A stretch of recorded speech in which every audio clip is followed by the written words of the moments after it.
line.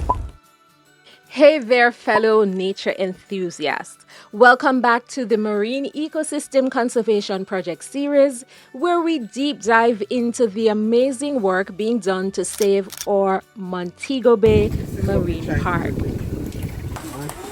In our previous installments, we explore the challenges facing the Montego Bay Marine Park, including overfishing, pollution, and rising temperatures.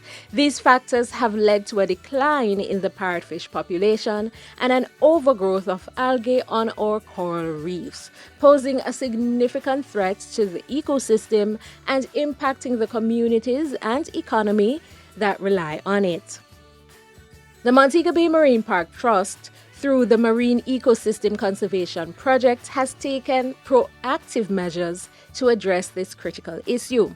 Their mission: to protect and restore the delicate balance of marine life while ensuring a thriving future for the communities and economy that rely on this natural wonderland.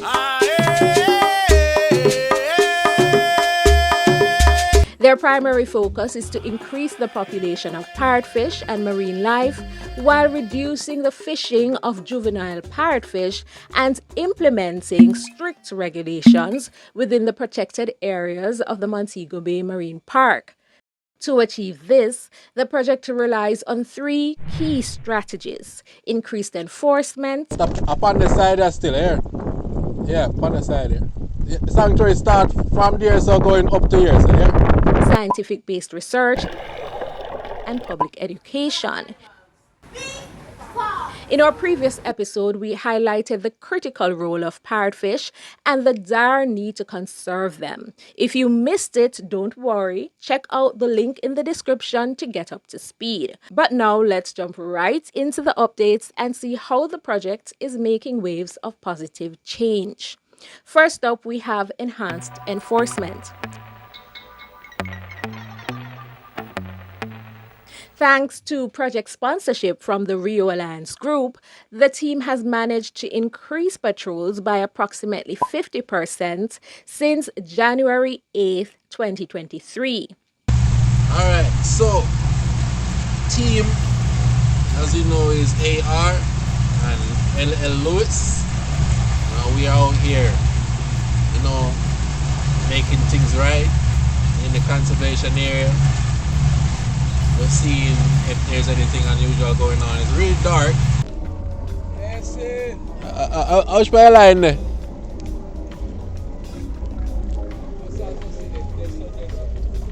Alright. Good one, I'm not see you still. Yeah, I get something big tonight.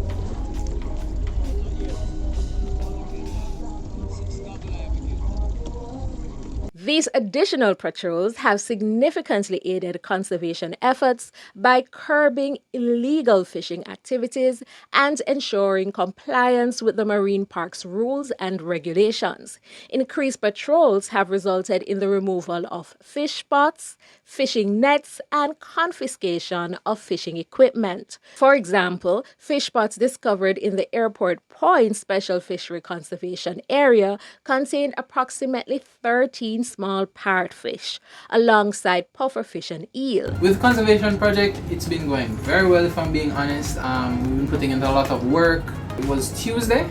We did a dive and we found some fish spots that were illegal in the sanctuary, and they had a lot of parrotfish in them. Very nice seeing the parrotfish come out, because I'm like, yes, healthy for the reef. The team has and have been releasing fish caught in these fish traps. While the team recognizes the positive impact of their heightened presence in deterring offenders, regrettably, it does not entirely eliminate such violations. But enforcement is not just about patrolling the waters. It's also about setting clear boundaries. In order to enforce regulations effectively, clear demarcations indicating the boundaries of the protected areas are crucial. Therefore, 4 additional demarcations have been installed to clearly indicate officials where those zones are located. Deputy Ranger Anthony demonstrated resourcefulness by creating these demarcations using repurposed materials such as old tires, barrels, and cement. stop.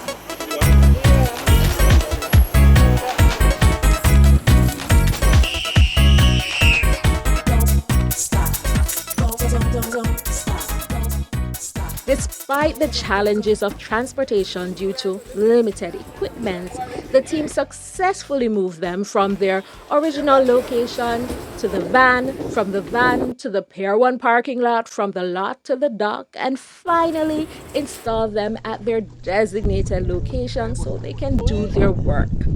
Speaking of protection, they've been hard at work installing and maintaining moorings within the park. Since the project's inception, they have successfully added a couple more moorings. These moorings serve as essential points for boats to tie up when visitors engage in activities like swimming or snorkeling. It is crucial to avoid walking on corals or dropping anchors or tying boats directly to them, as this can cause severe damage. Remember, folks, corals are living organisms and the backbone of our precious ecosystem, so we have to take care of them.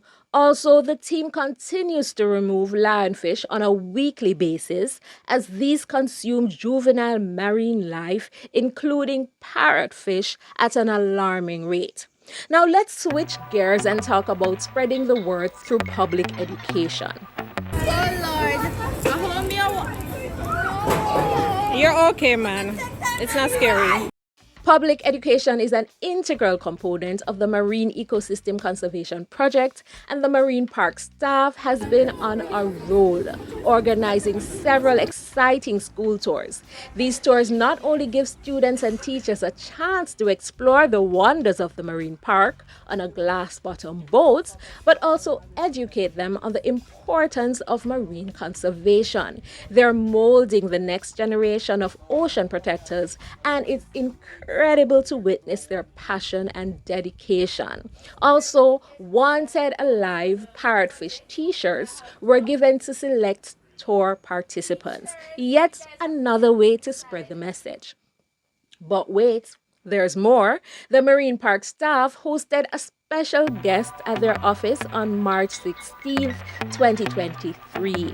Jorge, the Corporate Social Responsibility Coordinator at Rio, one of the project's major sponsors. During an informative in-office presentation, he was briefed on the latest updates and then taken on the glass-bottom boat to see firsthand one of the project's primary sites. Parrotfish, let them go. Parrotfish is one of Jamaican's favorite dish. Red one, blue one, big or small. Let them know. Let them know. Let them know. They notice you don't see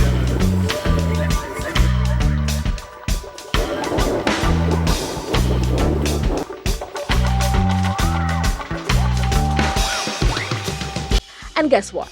The project has garnered significant media coverage, with mentions in both print and broadcast outlets. The Western Mirror, a reputable publication, featured an in-depth article highlighting the project's achievements.